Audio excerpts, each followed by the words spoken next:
ಕನ್ನಡಿ ಒಡೆದಂತೆ ಹಿತಾಳ ಮನಸ್ಸು ಕೂಡ ಒಡೆದಿದೆ ಅನ್ನೋದನ್ನ ಅರ್ಥ ಮಾಡ್ಕೊಳ್ದೆ ಕಾಡು ಮೃಗದಂತೆ ವರ್ತಿಸೋಕೆ ಶುರು ಮಾಡ್ದ ಶಕ್ತಿ. ನನ್ನನ್ನ ಅಷ್ಟರಲ್ಲೇ ಹೇಗೆ ಮರೆತ್ಲು? ನಾವಿಬ್ರು ಬಾಳಿದ ಜೀವನವನ್ನ ಮರೆಯೋಕ್ ಸಾಧ್ಯನಾ? ಹೇಗೆ ನನ್ನನ್ನ ಇಷ್ಟು ಸುಲಭವಾಗಿ ಎಸೆದ್ಬಿಟ್ಲು? ಅವಳು ಮಾಡಿದ ತಪ್ಪಿಗೆ ತಾನೇ ಶಿಕ್ಷೆ ಕೊಟ್ಟೆ, ಅದಕ್ಕೋಸ್ಕರ ನನ್ನನ್ನ ಸಂಪೂರ್ಣವಾಗಿ ಬಿಟ್ಟು ಹೋಗ್ತಾಳ? ಇನ್ನೊಬ್ಬನನ್ನ ಹೇಗೆ ಒಪ್ಕೊಂಡ್ಲು? ನನ್ನಮ್ಮ ಎಷ್ಟು ಮುಖ್ಯ ಅಂತ ನಾನು ಪ್ರತಿದಿನ ಅವಳಿಗೆ ಹೇಳ್ತಿದ್ರು.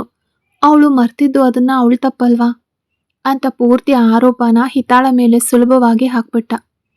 ಅವರಿಬ್ರು ಪ್ರತ್ಯೇಕವಾಗೋಕೆ ಅವಳ ಕಾರಣನಾ, ಇಲ್ಲ ಕುರುಡು ತಾಯಿ ಪ್ರೇಮ ಕಾರಣನಾ?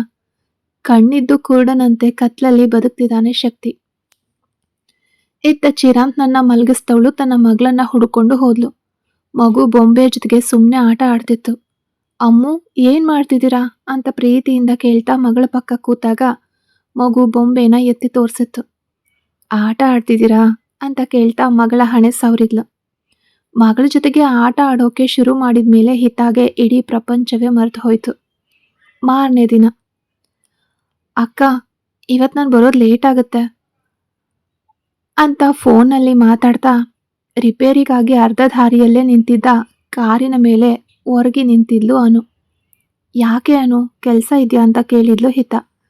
ಇಲ್ಲ ಅಕ್ಕ, ನಾನು ಹೊರಟ್ಬಿಟ್ಟೆ, ಕಾರ್ ಮಧ್ಯ ದಾರಿಲಿ ಸಡನ್ ಆಗಿ ನಿಂತು ಹೋಯ್ತು ಅಂದ್ಲು ಅನು. ನೀನು ಟೆನ್ಷನ್ ಆಗಬೇಡ, ನಾನು ಚಿರಾಂತ್ಗೆ ಕಾಲ್ ಮಾಡಿ ಬರೋಕೆ ಹೇಳಿ ಕಳಿಸ್ತೀನಿರು ಅಂದ್ಲು ಹಿತ. ಬೇಡ ಅಕ್ಕ, ಅವರಿರೋ ಪರಿಸ್ಥಿತಿಯಲ್ಲಿ ಈಗ ಅವ್ರು ಬರೋದು ಬೇಡ, ನಾನೇ ಬಂದ್ಬಿಡ್ತೀನಿ, ಟ್ಯಾಕ್ಸಿ ಬುಕ್ ಮಾಡಿದ್ದೀನಿ, ಅವ್ರಿಗೆ ತೊಂದರೆ ಕೊಡೋದು ಬೇಡ ಅಂದ್ಲು ಅನು. ಬೇಗ ಬಂದ್ಬಿಡು, ಟ್ಯಾಕ್ಸಿ ಹತ್ತಿದ ತಕ್ಷಣ ಲೊಕೇಶನ್ ಕಳಿಸು, ನಂಬರ್ ಕೂಡ ಕಳಿಸು ಅಂದ್ಲು ಹಿತ. ಸರಿ ಅಕ್ಕ ಅಂತ ಫೋನ್ ಕಟ್ ಮಾಡಿದ ಅನು ತಾನು ಬುಕ್ ಮಾಡಿದ್ದ ಟ್ಯಾಕ್ಸಿಗೋಸ್ಕರ ಕಾಯತೊಡಗಿದ್ಲು. ಅಷ್ಟರಲ್ಲೇ ಅವಳ ಹತ್ರಕ್ಕೆ ಬಂದ ನಿಂತ ಕಾರನ್ನ ನೋಡಿ ತಿರುಗ್ದವಳಿಗೆ ಒಳಗಡೆ ಶಕ್ತಿ ಕೂತಿರೋದನ್ನ ಕಂಡು ಎದೆ ಬಡಿತ ಜೋರಾಯ್ತು. ಬಾಯಿಗೆ ಬಂದ ಹಾಗೆ ಕೇಳಬೇಕು ಅನ್ಸಿದ್ರು ತನ್ನನ್ನು ತಾನು ಕಂಟ್ರೋಲ್ ಮಾಡಿಕೊಂಡು ಅವನನ್ನ ಗಮನಿಸದೇ ಇರೋ ಹಾಗೆ ಸುಮ್ಮನೆ ನಿಂತಿದ್ಲು ಅನು. ಅನು, ಏನಮ್ಮ, ಕಾರ್ನಲ್ಲಿ ಏನು ಪ್ರಾಬ್ಲಮ್ ಅಂತ ಕೇಳ್ದ ಶಕ್ತಿ. ಆದರೆ ಅನು ಏನು ಮಾತಾಡದೆ ಬಾಯಿಗೆ ಬೀಗ ಹಾಕ್ಕೊಂಡ್ಲು. ಅನು, ನಿನ್ನ ಹತ್ರನೇ ಕೇಳ್ತಿರೋದು, ಬಾಯಿ ಬಿಟ್ಟು ಮಾತಾಡು ಅಂತ ಶಕ್ತಿ ಸ್ವಲ್ಪ ಗಡಸಾಗಿ ಕೇಳ್ದ. ನಿಮ್ಮ ಹತ್ರ ಯಾಕೆ ಮಾತಾಡಬೇಕು, ನಿಮ್ಮ ದಾರಿ ನೋಡಿಕೊಂಡು ನೀವು ಹೋಗಿ ಅಂತ ತಾಳ್ಮೆಯಿಂದಲೇ ಉತ್ತರಿಸಿದ್ಲು ಅನು. ಅನು ಬಾ, ನಾನೇ ನಿನ್ನನ್ನು ಕರ್ಕೊಂಡು ಹೋಗ್ತೀನಿ ಅಂದ ಶಕ್ತಿ. ಅದರ ಅಗತ್ಯ ಇಲ್ಲ ಅಂದವಳು ಅವನ ಹತ್ರ ಮಾತು ಮುಂದುವರ್ಸೋಕ್ಕೂ ಇಷ್ಟ ಇಲ್ಲದೆ ತನ್ನ ಕಾರಿನೊಳಗಡೆ ಹೋಗಿ ಕುತ್ಕೊಂಡ್ಲು. ಅನು, ಹಠ ಮಾಡಬೇಡ, ಮರ್ಯಾದೆಯಾಗಿ ಕಾರ್ ಹತ್ತು, ಒಬ್ಳೆ ಹುಡುಗಿ ಇಲ್ಲಿ ನಿಂತ್ರೆ ಪರಿಣಾಮ ತುಂಬ ಕೆಟ್ಟಾಗಿರುತ್ತೆ ಅಂತ ಶಕ್ತಿ ಸೀರಿಯಸ್ ಆಗಿ ಎಚ್ಚರಿಸ್ತಾ.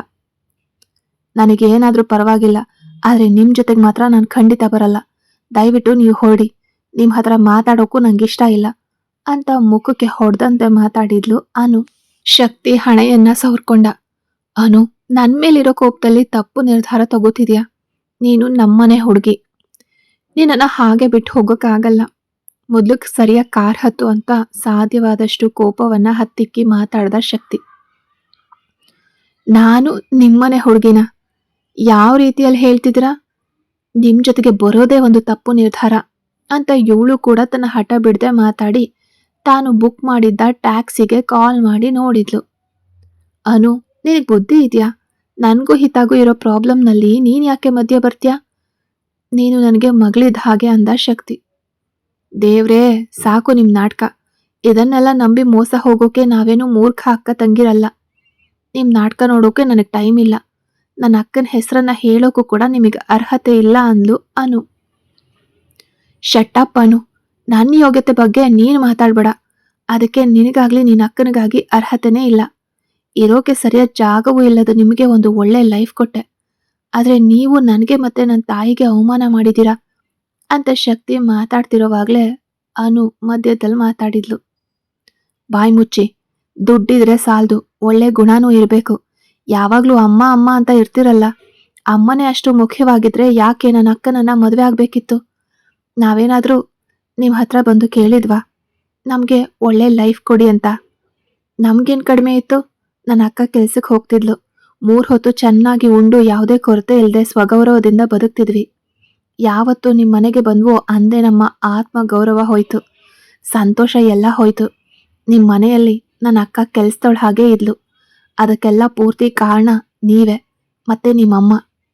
ನಿಮ್ಮಮ್ಮ ಒಬ್ಬ ತಾಯಿನ ಈ ಪ್ರಪಂಚದಲ್ಲಿ ಎಲ್ಲಿ ಹುಡ್ಕಿದ್ರೂ ನಿಮ್ಮಮ್ಮನಂತಹ ಕೆಟ್ಟ ಹೆಂಗಸು ಸಿಗಲ್ಲ. ನನ್ನ ಅಕ್ಕನ ಹೆಸರನ್ನ ಹೇಳೋಕೆ ನಿಮ್ಗೆ ಯಾವುದೇ ಅರ್ಹತೆ ಇಲ್ಲ. ಇಷ್ಟರ ಮಟ್ಟಿಗೆ ಅಮ್ಮನ ಗುಲಾಮನಾಗಿರುವ ನೀವು ಮದುವೆ ಆಗೋಕೆ ಯೋಗ್ಯರಲ್ಲ. ಸಂಸಾರ ನಡೆಸೋಕ್ಕೂ ನೀವು ಲಾಯಕ್ಕಿಲ್ಲ. ನನ್ನ ಅಕ್ಕ ನಿಮ್ಮಮ್ಮನ ಗುಲಾಮಳಲ್ಲ. ಇನ್ಮೇಲೆ ನನ್ನ ಅಕ್ಕನ ಹೆಸರನ್ನ ಕೂಡ ಎತ್ಬೇಡಿ. ಅರ್ಹತೆಯೇ ಇಲ್ಲ ನಿಮಗೆ. ನನ್ನ ಅಕ್ಕನ ಜೀವನ ಹಾಳು ಮಾಡಿದ ಅಮ್ಮನ ಸೈಕೋ ಮಗ ನೀವು. ನಿಮ್ಮಿಂದಲೇ ನನ್ನ ಅಕ್ಕನ ಸಂತೋಷ, ಕೆಲಸ ಎಲ್ಲ ಹೋಯ್ತು ಅಂತ ಆಕ್ರೋಶದಿಂದ ಮಾತಾಡ್ತಿದ್ದಾಗಲೇ ಅವಳು ಬುಕ್ ಮಾಡಿದ್ದ ಟ್ಯಾಕ್ಸಿ ಬಂದಿತ್ತು. ತಕ್ಷಣ ಅದನ್ನು ಹತ್ತಿ ಶಕ್ತಿಯನ್ನ ತಿರುಗಿ ನೋಡ್ದೆ ಅಲ್ಲಿಂದ ಹೊರಟು ಹೋದ್ಲು ಅನು. ಶಕ್ತಿ ತುಂಬಾ ಶಾಕ್ ಆಗಿ ಅಲ್ಲೇ ಕೂತಿದ್ದ. ಹಿಂದಿನಿಂದ ಹಾರ್ನ್ ಸೌಂಡ್ ಕೇಳಿಸಿದಾಗ ತನ್ನ ಕಾರನ್ನ ಸ್ಟಾರ್ಟ್ ಮಾಡಿ ಅನು ಹೋಗ್ತಿದ್ದ ಟ್ಯಾಕ್ಸಿಯನ್ನೇ ಫಾಲೋ ಮಾಡೋಕೆ ಶುರು ಮಾಡ್ದ. ನನ್ನಿಂದ ಅವಳ ಜೀವನ ಹಾಳಾಯ್ತಾ? ನಾನು ಅವಳ ಸಂತೋಷನ ನಾಶ ಮಾಡದ್ನ? ನನ್ನ ತಾಯಿ ಅವಳನ್ನ ಕೆಲ್ಸದವಳಂತೆ ನಡೆಸ್ಕೊಂಡ್ರ ಅಂತ ಯೋಚಿಸ್ತಿದ್ದಂತೆ ಅವನ ತಲೆ ಬಿಸಿ ಆಯ್ತು. ತನ್ನ ತಾಯಿ ತನ್ನ ಹೆಂಡತಿನ ಮರ್ಯಾದೆ ಇಲ್ಲದೆ ನಡೆಸ್ಕೊಂಡಿರಬಹುದು ಅಂತ ಶಕ್ತಿಗೆ ಕಲ್ಪನೆ ಕೂಡ ಮಾಡ್ಕೊಳ್ಳೋಕ್ಕೂ ಸಾಧ್ಯ ಆಗಲಿಲ್ಲ. ಅಮ್ಮ ಹಿತಾಳನ್ನ ಎಷ್ಟು ಚೆನ್ನಾಗಿ ನೋಡ್ಕೊಂಡ್ರು. ಅನುಳನ್ನ ಕೂಡ ಮಗುವಿನಂತೆ ನೋಡ್ಕೊಂಡ್ರು. ಸೀರೆ ಒಡವೆ ಅಂತೆಲ್ಲ ಕೊಡ್ಸಿದ್ರು. ತಾಯಿಯಂತೆ ನೋಡ್ಕೊಂಡವ್ರನ್ನ ಇವರು ಹೇಗೆ ಹೇಳೋಕ್ ಸಾಧ್ಯ? ನನಗಿಂತ ಹೆಚ್ಚಾಗಿ ಅವರಿಬ್ರನ್ನ ಅಮ್ಮ ತಾನೇ ನೋಡ್ಕೊಂಡಿದ್ದು. ತನ್ನ ತಾಯಿಯ ಬಗ್ಗೆ ಅನು ಹಾಗೆ ಮಾತಾಡಿದ್ದು ಶಕ್ತಿಗೆ ಸಹಿಸ್ಕೊಳ್ಳೋಕೆ ಆಗ್ಲಿಲ್ಲ. ಅನು ಮನೆ ಮುಂದೆ ಇಳಿದು ಟ್ಯಾಕ್ಸಿಗೆ ಹಣ ಕೊಟ್ಟು ಕಳಿಸಿದಾಗ ಅಷ್ಟರಲ್ಲೇ ಅಲ್ಲಿಗೆ ಬಂದ ಹಿತ ಬಂದ್ಬಿಟ್ಯಾ ಅನು ಅಂತ ಗಾಬರಿಯಿಂದ ಓಡ್ ಬಂದ್ಲು. ಅಕ್ಕ, ಯಾಕೆ ಟೆನ್ಷನ್ ಆಗ್ತೀಯಾ? ನಾನೇನು ಚಿಕ್ಕ ಮಗುನ? ನಾನೇ ಬರ್ತೀನಿ ಅಂತ ಹೇಳಿದ್ನಲ್ಲ ಅಂದ್ಲು ಅನು. ನೀನ್ ಹೇಳ್ದೆ, ಆದ್ರೂ ಸ್ವಲ್ಪ ಭಯ ಆಗ್ತೆ ಕಣೋ. ಸರಿ ಬಾ ಅಂತ ತಂಗಿನ ಅಪ್ಕೊಂಡು ಒಳಗಡೆ ಕರ್ಕೊಂಡು ಹೋದ್ಲು ಹಿತ.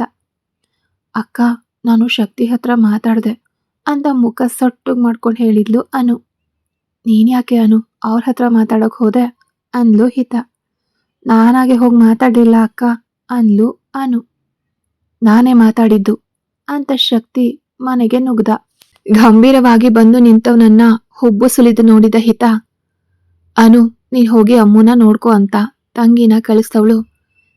ಯಾಕೆ ನಮ್ಮ ಮನೆ ಒಳಗಡೆ ಬಂದಿದ್ದೀರಾ ಅಂತ ಅವನ ಮುಖಕ್ಕೆ ನೇರವಾಗಿ ಕೇಳಿದ್ಲು ಹಿತ. ಶಕ್ತಿ ಮುಖದಲ್ಲಿ ಸ್ವಲ್ಪ ಆಘಾತ ಕಂಡ್ರು ಅದು ತಕ್ಷಣವೇ ಮರೆಯಾಯ್ತು. ಅಲ್ಲಿದ್ದ ಸೋಫಾ ಮೇಲೆ ಕಾಲ್ ಹಾಕೊಂಡು ಕೂತವನ ನೋಟ ಹೆಂಡತಿಯನ್ನ ಮೇಲಿಂದ ಕೆಳಗಿನವರೆಗೆ ಅಳೀತು. ಅವಳು ಬ್ಲೂ ಜೀನ್ಸ್ ಮತ್ತೆ ವೈಟ್ ಕಲರ್ ಟೀ ಶರ್ಟ್ ಹಾಕೊಂಡಿದ್ಲು. ಅವನ ಜೊತೆಗಿದ್ದಾಗ ಅವಳು ಟೀ ಶರ್ಟ್ಸ್ ಎಲ್ಲ ಹಾಕ್ತಿರ್ಲಿಲ್ಲ. ಅವಳಿಗೆ ಅದು ಇಷ್ಟ ಕೂಡ ಇರಲಿಲ್ಲ. ಜೀನ್ಸ್ ಮೇಲೆ ಶಾರ್ಟ್ ಟಾಪ್ಸ್ ಹಾಕೋದು ಬೇಡ ಅಂದಿದ್ದಕ್ಕೆ ಪೂರ್ತಿ ತೋಳಿನ ಬಟ್ಟೆನೇ ಹಾಕೊಳ್ತಿದ್ಲು. ಈಗ ಒಟ್ಟಾರೆಯಾಗಿ ಬದಲಾಗಿ ನಿಂತಿದ್ದವಳನ್ನ ಅಳಿತಾ ಇದ್ದ ಶಕ್ತಿ. ನೋಡಿ ಮುಗ್ದಿದ್ರೆ ಹೊರಡಿ ಅಂದ್ಲು ಹಿತ ಬಾಗ್ಲನ್ನ ತೋರಿಸಿ. ಮುಗ್ದಿಲ್ಲ ಇನ್ನು, ಏನ್ ಮಾಡ್ಲಿ ಅಂತ ಕೊಬ್ಬಿನಿಂದ ಕೇಳಿದ ಶಕ್ತಿಯ ಉದ್ದೇಶ ಹಿತಾಗೆ ಅರ್ಥ ಆಯ್ತು. ಜಗಳ ಮಾಡೋಕ್ ಬಂದಿದ್ರೆ ಸುಮ್ನೆ ಹೊಡಿ, ಯಾಕಂದ್ರೆ ನನಗೆ ನಿಮ್ಮ ಹತ್ರ ಮಾತಾಡೋಕ್ಕೂ ಇಷ್ಟ ಇಲ್ಲ ಅಂದ್ಲು ಹಿತ. ನಾನೇನು ನಿನ್ನನ್ನ ಕಾಡಿ ಬೇಡಿ ಮುತ್ಕೊಡೋಕ್ ಬಂದಿಲ್ಲ. ನಿನ್ನ ಹತ್ರ ಮಾತಾಡೋದಿರ್ಲಿ, ನಿನ್ನ ಮುಖ ನೋಡೋಕ್ಕೂ ಕೂಡ ನಂಗಿಷ್ಟ ಇಲ್ಲ ಅಂದ ಶಕ್ತಿ. ಹೌದಾ, ಮತ್ತ್ಯಾಕೆ ನಿಮ್ಮ ಅಮೂಲ್ಯವಾದ ಸಮಯವನ್ನ ಹಾಳು ಮಾಡ್ತಿದ್ದೀರಾ ಅಂತ ಕೇಳಿದ್ಲು ಹಿತ. ನಾನು ಏನು ಮಾಡಬೇಕು ಅಂತ ನನಗೊತ್ತು, ನೀನ್ ಹೇಳ್ಬೇಡ ಅಂದ ಶಕ್ತಿ. ಅದನ್ನ ನಿಮ್ಮನೇಲಿ ಹೋಗಿ ಮಾಡ್ಕೊಳ್ಳಿ, ನನ್ನ ಮನೆಯಲ್ಲ ಅಂದ್ಲು ಹಿತ. ಶಕ್ತಿ ಎದ್ ನಿಂತು, ಅಕ್ಕ ತಂಗಿ ಇಬ್ರಿಗೂ ಕನಿಷ್ಠ ಮರ್ಯಾದೆ ಕೂಡ ಮರ್ತ್ ಹೋದ ಹಾಗಿದೆ ಅಂತ ಕೇಳ್ದ. ಮರ್ತಿಲ್ಲ, ಆದ್ರೆ ಅಗತ್ಯ ಇಲ್ದೇ ಇರೋರಿಗೆ ಮರ್ಯಾದೆ ಕೊಡೋದು ಬೇಕಿಲ್ಲ ಅಂತ ಡಿಸೈಡ್ ಮಾಡಿದೀವಿ ಅಂದ್ಲು. ಇಷ್ಟೊತ್ತು ಹಿಡಿದಿಟ್ಟಿದ್ದ ತಾಳ್ಮೆ ಕಳ್ಕೊಂಡ ಶಕ್ತಿ ಹಿತಾಳ ಕೂದಲನ್ನ ಹಿಡಿದು ಎಳ್ದ. ನಾನು ಬಂದಾಗ್ಲಿಂದ ನೋಡ್ತಿದ್ದೀನಿ, ನನ್ನನ್ನ ಅವಮಾನ ಮಾಡಿ ಮಾತಾಡ್ತಿದ್ಯಾ. ನಿನ್ನ ಮನಸ್ಸಿನಲ್ಲಿ ನೀನ್ ಏನ್ ಅನ್ಕೊಂಡಿದ್ಯಾ ಅಂತ ಆಕ್ರೋಶದಿಂದ ಅವಳಿಗೆ ಮಾತ್ರ ಕೇಳುವಂತೆ ಕಿರಿಚಿದ ಶಕ್ತಿ. ಅವನಿಂದ ಬಿಡಿಸ್ಕೊಳ್ಳೋಕೆ ಹೋರಾಡ್ತಿದ್ದ ಹಿತ ನೋವಿನಿಂದ ಒದ್ದಾಡಿದ್ಲು. ಅವಳ ಮುಖ ನೋವಿನಿಂದ ಕಳೆಗುಂದಿತ್ತು. ಅಷ್ಟರಲ್ಲೇ ಶಕ್ತಿ ಅಂತ ಚಿರಾನ್ ಧ್ವನಿ ಆಕ್ರೋಶದಿಂದ ಕೇಳಿಸಿತ್ತು. ಶಕ್ತಿ ಸುಧಾರಿಸ್ಕೊಳ್ಳೋ ಮುನ್ನವೇ ಚಿರಾಂತ್ ಶಕ್ತಿಯ ಎದೆಗೆ ಒದ್ದ. ಒದೆ ತಿಂದ ಶಕ್ತಿ 4 ಅಡಿ ಹಿಂದೆ ಹೋಗಿ ಗೋಡೆಗೆ ಬಡ್ದು ನಿಂತಾಗ ಚಿರಾಂತ್ ಅವನನ್ನ ಕೋಪದಿಂದ ನೋಡ್ದ. ಯಾರನ್ನು ಕೇಳಿ ನನ್ನ ಮನೆ ಒಳಗಡೆ ಬಂದೆ? ನನ್ನ ಮನೆ ಹೆಣ್ಣು ಮಗಳಿಗೆ ನೋವು ಕೊಡೋ ಹಕ್ಕು ನಿನಗ್ಯಾರು ಕೊಟ್ಟಿದ್ದು? ಯಾರೂ ಇಲ್ಲದ ಮನೆಗೆ ಅಕ್ರಮವಾಗಿ ನುಗ್ಗಿ ರೌಡಿಸಂ ಮಾಡ್ತೀಯಾ ಅಂತ ಶಕ್ತಿಯ ಶರ್ಟ್ ಕಾಲರ್ ಹಿಡಿದು ಕಿರಿಚಿದ ಚಿರಾಂತ್. ಶಕ್ತಿಯ ಮುಖ ಅವಮಾನದಿಂದ ಕೆಂಪಗಾಯ್ತು. ನೀನ್ ಯಾರೋ ನನ್ನನ್ನು ತಡೆಯೋಕೆ ಅಂತ ತನ್ನ ಶರ್ಟ್ ಮೇಲಿದ್ದ ಅವನ ಕೈಯನ್ನ ಕೊಡವಿ ಹೊಡೆಯೋಕ್ ಮುಂದಾದಾಗ ಹಿತಾ ಇಬ್ಬರ ಮಧ್ಯೆ ಬಂದು ನಿಂತ್ಲು. ಚಿರಾಂತ್ ಮೇಲೆ ಒಂದು ಸಣ್ಣ ಗೀರು ಕೂಡ ಬೀಳಬಾರ್ದು. ಅವ್ರೇನ್ ತಪ್ಪು ಕೇಳಿದ್ರು? ಮೊದಲು ನಮ್ಮನೆಯಿಂದ ಹೊರಗಡೆ ಹೋಗಿ ಅಂತ ಬಾಗ್ಲನ್ನ ತೋರಿಸಿ ಕಿರ್ಚಿದ್ಲು ಹಿತಾ ಶಕ್ತಿಗೆ. ಅದೇ ಸಮಯಕ್ಕೆ ಅನು ಅಮ್ಮನ ಎತ್ಕೊಂಡು ಓಡ್ ಬಂದ್ಲು. ಹೊರಗಡೆ ಹೋಗಿ ಅಂತ ಹೇಳಿದ್ನಲ್ಲ, ಇದು ನಿನ್ನ ಮನೆ ಅಲ್ಲ. ನಿನ್ನ ಹರಾಜಕತೆ ರೌಡಿಸಂ ಎಲ್ಲಾನು ನಿನ್ನ ಮನೆಯಲ್ಲಿಟ್ಕೋ ಅಂದ್ಲು ಹಿತಾ ಶಕ್ತಿಗೆ. ಪಟಾರ್ ಅಂತ ಹಿತಾಳ ಕೆನ್ನೆಗೆ ಹೊಡೆದ ಶಕ್ತಿ. ಶಕ್ತಿ ಹಿತಾಗೆ ಹೊಡೆದ ತಕ್ಷಣ ಚಿರಾಂತ್ ಶಕ್ತಿ ಮೇಲೆ ಬಿದ್ದ. ಇಬ್ರು ತಮ್ಮ ಸ್ಟೇಟಸ್ ಸ್ಥಾನಮಾನ ಎಲ್ಲಾನು ಮರೆತು ಅಸಹ್ಯವಾಗಿ ಜಗಳ ಆಡ್ತಿದ್ರು. ಅಮ್ಮು ಹೆದ್ರಿ ಚಿಕ್ಕಮ್ಮ ಅನುಳನ್ನ ಗಟ್ಟಿಯಾಗಿ ಅಪ್ಕೊಂಡ್ಲು. ಹಿತಾ ಚಿರಾಂತ್ನನ್ನ ಉಳಿಸೋಕೆ ಹೋರಾಡ್ತಿದ್ಲು. ಅಷ್ಟರಲ್ಲಿ ಕನಕ ಮತ್ತೆ ಅವಂತಿ ಇಬ್ರು ಅಲ್ಲಿಗೆ ಬಂದ್ರು. ಹಿತಾ ಚಿರಾಂತ್ ತುಟಿಯಿಂದ ಬರ್ತಿದ್ದ ರಕ್ತಾನ ಒರೆಸ್ತಾ, ನಿಮ್ ಮಗನನ್ನ ಕರ್ಕೊಂಡು ಹೋಗಿ, ನಮ್ಮನೆಗೆ ಬಂದು ರೌಡಿ ಅಂತೆ ವರ್ತಿಸ್ತಿದ್ದಾರೆ ಅಂತ ಕಿರ್ಚಿದ್ಲು. ಯಾರನ್ನ ನೋಡಿ ರೌಡಿ ಅಂತೀಯ ಅಂತ ಕನಕ ಹಿತಾಳ ಕಡೆಗೆ ಕೈ ಎತ್ತಿದ್ರು. ಅವರು ಎತ್ತಿದ ಕೈಯನ್ನ ತಡೆದು ಹಿಡ್ದ ಹಿತಾ, ನಿಮ್ ಹತ್ರ ಏಡ್ ತಿನ್ನೋಕೆ ನಾನೇನು ಹಳೆಯ ಹಿತಾ ಅಲ್ಲ. ಇನ್ನೊಂದು ಸಲ ಕೈ ಎತ್ತಿ ಮಾತಾಡಿದ್ರೆ ನನ್ನ ಕೈ ನಿಮ್ ಕೆನ್ನೆ ಮೇಲೆ ಕೂತ್ಕೊಳ್ಳುತ್ತೆ ಅಂದ್ಲು ಎದೆಯನ್ನ ಉಪ್ಸಿ ಕಣ್ಣುಗಳನ್ನ ಕೆಂಪಗಾಗಿಸ್ಕೊಂಡು. ಹಿತಾ ಮಾತು ಕೇಳಿ ಕನಕ ಬೆಚ್ಚಿ ಬಿದ್ರು. ಹಿತಾ ತನ್ನ ತಾಯಿಯನ್ನ ಅವಮಾನಿಸಿ ಮಾತಾಡಿದ್ದು ಶಕ್ತಿಗೆ ಉರಿಯೋ ಬೆಂಕಿಗೆ ಪೆಟ್ರೋಲ್ ಸುರಿದಂತಾಯ್ತು. ಕ್ಷಣವೂ ಕೂಡ ತಡ ಮಾಡ್ದೆ ನನ್ನಮ್ಮನ ಮೇಲೆ ಕೈ ಮಾಡ್ತೀಯಾ ಅಂತ 1 ಸೆಕೆಂಡಿಗಿಂತ ಕಡಿಮೆ ಟೈಮ್ನಲ್ಲೇ ಪಟಾರ್ ಅಂತ ಹಿತಾಳ ಕೆನ್ನೆಗೆ ಬಾರಿಸ್ಬಿಟ್ಟ ಶಕ್ತಿ. ತನ್ನ ತಾಯಿ ಏಟು ತಿಂದಿದ್ದನ್ನ ನೋಡಿ ಅಮ್ಮು ಅಳೋಕೆ ಶುರು ಮಾಡಿದ್ಲು. ಅಷ್ಟರಲ್ಲಿ ಚಿರಾಂತ್ ಶಕ್ತಿಯ ಮುಖಕ್ಕೆ ಗುದ್ದೋಕೆ ಹೋದಾಗ ಚಿರಾಂತ್ನನ್ನ ತಡೆದ ಹಿತಾ ಸ್ವಲ್ಪ ಕೂಡ ಯೋಚಿಸ್ದೆ ತನ್ನನ್ನ ಹೊಡೆದ ಗರ್ವದಲ್ಲಿ ನಿಂತಿದ್ದ ಶಕ್ತಿ ಕೆನ್ನೆಗೆ ತನ್ನ ಪೂರ್ತಿ ಬಲ ಹಾಕಿ ಒಂದು ಏಟು ಕೊಟ್ಲು. ಶಕ್ತಿಗೆ 1 ಕ್ಷಣ ತಲೆ ಸುತ್ತಿದಂತಾಯ್ತು. ಇಂತಹದ್ದೊಂದನ್ನ ಅವನು ನಿರೀಕ್ಷೆ ಕೂಡ ಮಾಡಿರ್ಲಿಲ್ಲ. ನಿಮ್ ಹತ್ರ ನಿಮ್ಮಮ್ಮನ ಹತ್ರ ಏಟ್ ತಿನ್ನೋಕೆ ನನ್ನಮ್ಮ ನನ್ನನ್ನ ಹೆತ್ತಿದ್ದ? ಅವಮಾನ ಅನ್ಸಲ್ವಾ? ಅಮ್ಮ ಮಗ ಇಬ್ರು ಸೇರಿ ನಮ್ಮನೆ ಒಳಗಡೆ ಬಂದು ರೌಡಿಸಂ ಮಾಡ್ತಿದ್ದೀರಾ, ಗೆಟ್ ಔಟ್ ಅಂತ ಕಣ್ಣನ್ನ ಕೆಂಪುಗ್ ಮಾಡ್ಕೊಂಡು ಕಿರಿಚಿದವಳು ಅಳ್ತಿದ್ದ ಮಗುವನ್ನ ಎತ್ಕೊಂಡು ಸಮಾಧಾನ ಮಾಡಿದ್ಲು. ಶಕ್ತಿಗೆ ತನಗಾದ ಅವಮಾನವನ್ನ ಅರ್ಗಿಸ್ಕೊಳ್ಳೋಕೂ ಆಗ್ಲಿಲ್ಲ. ತನ್ನ ಹಿತ ತನ್ನನ್ನ ಎಲ್ರೂ ಮುಂದೆ ಹೊಡೆದಿದ್ದನ್ನ ಸಹಿಸೋಕು ಸಾಧ್ಯ ಆಗದೆ ಮುಖದಲ್ಲಿ ನೋವು ಎದ್ದು ಕಾಣಿಸ್ತಿತ್ತು. ಅವನು ಹಿತಾಳನ್ನೇ ದಿಟ್ಟಿಸಿ ನೋಡ್ತಿದ್ದ. ಹಿತಾಳ ಈ ಹೊಸ ಅವತಾರ ನೋಡಿ ಕನಕ ಒಂದು ಕಡೆ ಬೆಚ್ಚಿ ಬಿದ್ರು. ಎಲ್ಲಿ ತನ್ನ ಬಗ್ಗೆ ಎಲ್ಲವನ್ನ ಹೇಳ್ಬಿಡ್ತಾಳೋ ಅನ್ನೋ ಭಯ ಅವರಲ್ಲಿ ಮೂಡಿತ್ತು. ಮಗನನ್ನ ಅಲ್ಲಿಂದ ಕರ್ಕೊಂಡು ಹೋಗೋಣ ಅಂತ ನೋಡಿದ್ರೆ ಶಕ್ತಿ ಮಾತ್ರ ಕಣ್ಣು ಮುಚ್ಚದೆ ಹಿತಾಳನ್ನೇ ನೋಡ್ತಿದ್ದ.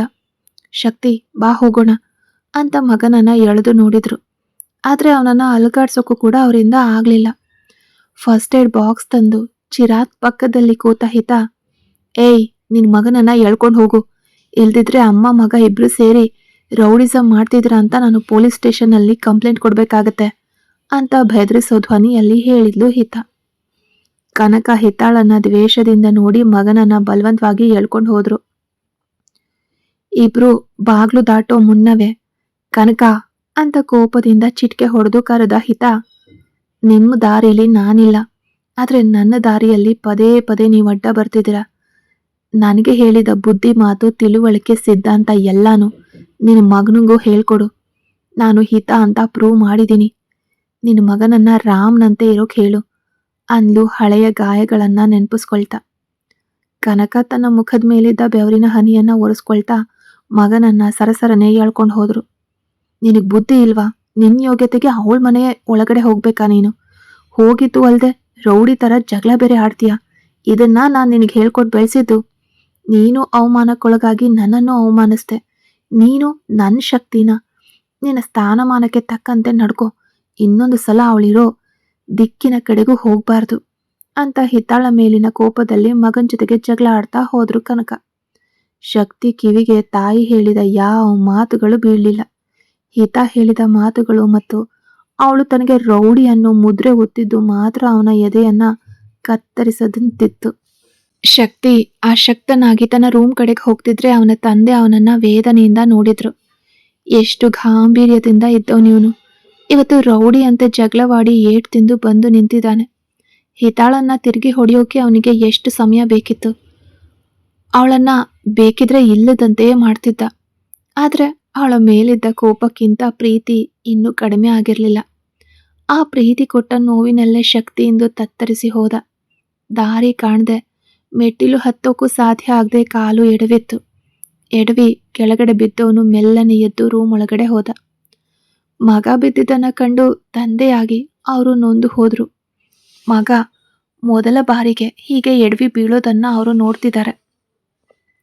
ಶಕ್ತಿ ರೂಮ್ ಒಳಗಡೆ ಹೋಗಿ ಬಾಗ್ಲು ಹಾಕಿ ಬಾಗ್ಲಿಗೆ ಹೊರಗೆ ನಿಂತಾಗ ಅವನ ಕಣ್ಣಿನಿಂದ ಕಣ್ಣೀರು ಹರಿಯತೊಡಗಿತ್ತು. ಗಂಡ್ಸು ಅಳಬಾರ್ದು ಶಕ್ತಿ, ನೀನು ಸಿಂಹದ ಮರಿ, ಬೇರೆಯವ್ರ ಹಾಗಲ್ಲ. ಈ ಲೋಕವನ್ನೇ ಆಳೋಕೆ ಹುಟ್ಟವನು.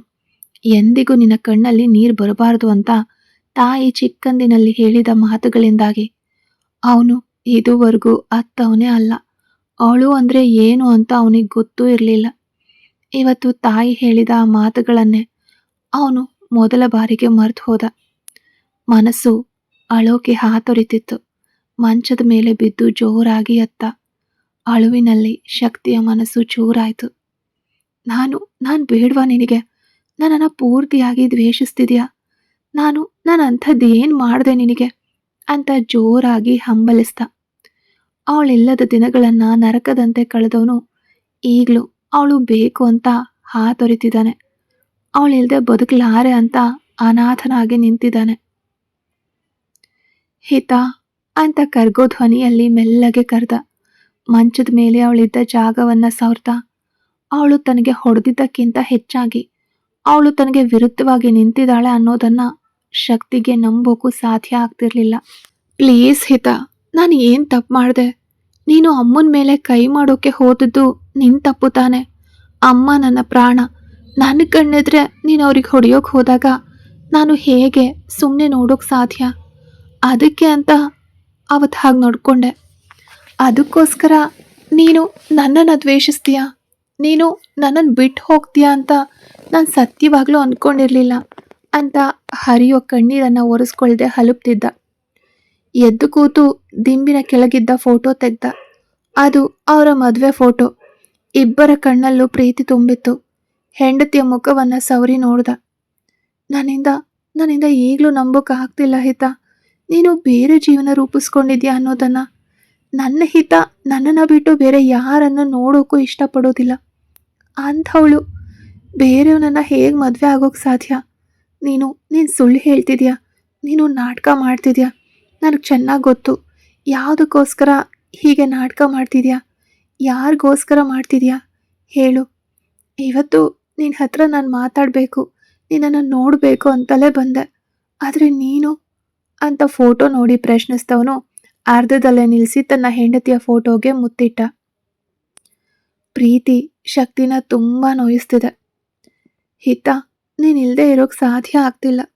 ನೀನಿಂದ ದೂರ ಇರೋದು ನರಕದಲ್ಲಿ ಇದ್ದ ಹಾಗಿದೆ. ನನಗೆ ನನ್ನ ಹಿತ ಬೇಕು. ನಾವು ಮೊದಲಿನಂತೆ ಬದುಕಬೇಕು. ನಿನ್ನ ಬೆರಳು ಹಿಡಿದು ನಾನು ಮಾತಾಡಬೇಕು. ಒಂದೇ ಒಂದು ಸಲ ನನ್ನ ಹತ್ರ ಮಾತಾಡು. ನನ್ನನ್ನು ಮಾತಾಡೋಕ್ಬಿಡು. ನಾನು ಏನು ಹೇಳ್ತೀನಿ ಅದನ್ನು ಕೇಳಿಸ್ಕೊ ಪ್ಲೀಸ್. ನನಗೋಸ್ಕರ ನನ್ನ ಮೇಲೆ ಕೋಪ ಮಾಡ್ಕೊಳ್ದೆ ಮಾತಾಡು. ನಮಗೋಸ್ಕರ ಮಾತಾಡು. ನಾವು ಬದುಕಿದ ಜೀವನಕ್ಕಾಗಿ, ನಮ್ಮ ಪ್ರೀತಿಗಾಗಿ ಮಾತಾಡು ಅಂತ ಹಲುಪ್ತಾ ಇದ್ದ. ಯೋಗ್ಯತೆ ಅಂತ ಎದೆ ಉಬ್ಬಿಸಿ ಕಿರಿಚುತ್ತಿದ್ದವನು ಇವತ್ತು ಅವಳ ಫೋಟೋ ಮುಂದೆ ಬೇಡ್ಕೊತಿದ್ದಾನೆ. ಇದನ್ನು ಅವಳನ್ನು ನೋಡಿದಾಗಲೇ ಮಾಡಬಹುದಿತ್ತು. ಅವಳ ಮುಂದೆ ಎದೆ ಉಬ್ಬಿಸಿ ಅಧಿಕಾರ ತೋರಿಸ್ತವನು ಈಗ ಬೆಡ್ರೂಮ್ ಒಳಗಡೆ ಗೋಗೊರಿತಿದ್ದಾನೆ, ಅದು ಫೋಟೋ ಜೊತೆಗೆ. ಅವಳ ಮುಂದೆ ಗೌರವ ನೋಡಿ ಈಗ ಸಮಸ್ಯೆಯನ್ನು ದೊಡ್ಡದು ಮಾಡ್ಕೊಂಡಿದ್ದಾನೆ. ದೀಪಗಳು ಮಾತ್ರ ಉರಿತಾ ಇದ್ದ ಆ ಮಂದ ಬೆಳಕಿನಲ್ಲಿ ಹೆಂಡತಿಯ ಮುಖ ನೋಡ್ತಾ ಹಲುಬ್ತಾ ಇದ್ದ ಶಕ್ತಿ. ಎತ್ತ, ಅಕ್ಕ ಸಾರಿ, ನನ್ನಿಂದಲೇ ಇಷ್ಟು ದೊಡ್ಡ ಪ್ರಾಬ್ಲಮ್ ಆಯ್ತು ಅಂತ ಅನು ಅಳ್ತಾ ಅಕ್ಕನ ಮುಂದೆ ಬಂದು ನಿಂತ್ಲು. ಚಿರಾಂತ್ ಅಂತೂ ಸುಸ್ತಾಗಿ ಹೋದ. ಜಗಳ ಆಡೋಕೆ ಅವನ ದೇಹ ಸಹಕರಿಸದೇ ಇದ್ರೂ ಹಿತಾಗೋಸ್ಕರ ಜಗಳ ಆಡಲೇಬೇಕಾಗಿರೋ ಸ್ಥಿತಿ. ಮಾತ್ರೆ ನುಂಗ್ದವನು ಹಿತಾಳ ಮಡಿಲ್ನಲ್ಲೇ ತಲೆ ಇಟ್ಟು ಮಲ್ಕೋಬಿಟ್ಟ. ಒಂದ್ ಕಡೆ ಮಗಳು, ಇನ್ನೊಂದ್ ಕಡೆ ಚಿರಾಂತ್ ಮಲಗಿರೋದನ್ನ ನೋಡಿದ್ರೆ ಹಿತಾಳ ದೃಷ್ಟಿಯಲ್ಲಿ ಇಬ್ಬರ ನಡುವೆ ವ್ಯತ್ಯಾಸವೇ ಕಾಣಿಸ್ಲಿಲ್ಲ. ನೀನ್ ಯಾಕೆ ಅನು ಸಾರಿ ಕೇಳ್ತೀಯ? ನಡೆದಿದ್ದೆಲ್ಲ ಒಳ್ಳೇದಕ್ಕೆ. ಇನ್ಮೇಲೆ ಶಕ್ತಿ ತುಂಬ ಯೋಚನೆ ಮಾಡ್ತಾರೆ. ನೀನು ಫ್ರೀ ಆಗಿರು. ನಿನ್ನ ಮೇಲೆ ಯಾವುದೇ ತಪ್ಪಿಲ್ಲ, ಹೋಗಿ ಊಟ ಮಾಡು ಅಂತ ತಂಗಿನ ಕಳಿಸಿ ಚಿರಾಂತ್ ನನ್ನ ಸೋಫಾದಲ್ಲಿ ಮಲಗಿಸ್ತವಳು ಮಗಳನ್ನ ಎತ್ಕೊಂಡು ರೂಮಿಗೆ ಹೋದ್ಲು. ಅಮ್ಮನ ಮೆಲ್ಲಗೆ ಮಂಚದ ಮೇಲೆ ಮಲಗಿಸಿ ನಿಮಿರಿದಾಗ ಶಕ್ತಿ ನಿಂತಿರೋದು ಕಾಣಿಸ್ತು. ಶಕ್ತಿ ತನ್ನ ರೂಮ್ ಬಾಲ್ಕನಿಯಲ್ಲಿ ನಿಂತು ಹಿತಾಳ ರೂಮ್ ಕಡೆಗೆ ನೋಡ್ತಿದ್ದ. ಗಂಡ ನಿಂತಿರೋದು ತಿಳಿದ್ರೂ ಅವನನ್ನು ನೋಡೋಕ್ಕೂ ಅವಳಿಗೆ ಇಷ್ಟ ಆಗಲಿಲ್ಲ. ಅವನ ಮೇಲೆ ಅಷ್ಟು ಸಿಟ್ಟಿತ್ತು ಅವಳಿಗೆ. ಶಕ್ತಿಯ ಮೂರ್ಖತನದ ಕೋಪದಿಂದಾಗಿ ಅವಳು ಕಳ್ಕೊಂಡಿದ್ದು ಬೆಲೆ ಕಟ್ಟೋಕ್ಕಾಗದೇ ಇರೋವಂಥದ್ದು. ಹಿತ ನಿಂತಿದ್ದಾಳೆ, ತನ್ನನ್ನೇ ನೋಡ್ತಿದ್ದಾಳೆ ಅಂತ ಶಕ್ತಿ ಕೂಡ ನೋಡ್ದ. ಹಿತ ಕೂಡ ಶಕ್ತಿನ ನೋಡಿದ್ಲು. ಇಬ್ಬರ ನಡುವೆ ಕೇವಲ ಒಂದು ತೆಳುವಾದ ಪರದೆ ಅಷ್ಟೇ ಅಂತರವಿತ್ತು. ಅದನ್ನು ಸರಿಸಿ ಹೆಂಡತಿ ಹೊರಗಡೆ ಬರ್ತಾಳೆ ಅಂತ ಶಕ್ತಿ ಕಾಯ್ತಿದ್ದ. ಆದರೆ ಅವಳು ಅವನನ್ನು ದಿಟ್ಟಿಸಿ ನೋಡಿ ಒಳಗಡೆ ಹೊರಟು ಹೋದ್ಲು. ಶಕ್ತಿ ಸಂಪೂರ್ಣವಾಗಿ ಒಡೆದು ಹೋದ. ಏನೋ ಇದೆ, ನಾನು ಏನೋ ಮಾಡಿದ್ದೀನಿ. ಹಿತ ನನ್ನ ಮೇಲೆ ಇಷ್ಟೊಂದು ತೀರದ ಕೋಪದಲ್ಲಿದ್ದಾಳೆ. ನಾನು ಏನು ತಪ್ಪು ಮಾಡಿದೆ ಅಂತ ಯೋಚಿಸೋಕೆ ಶುರು ಮಾಡಿದ ಶಕ್ತಿ. ಕತೆ ಮುಂದುವರಿಯುತ್ತೆ.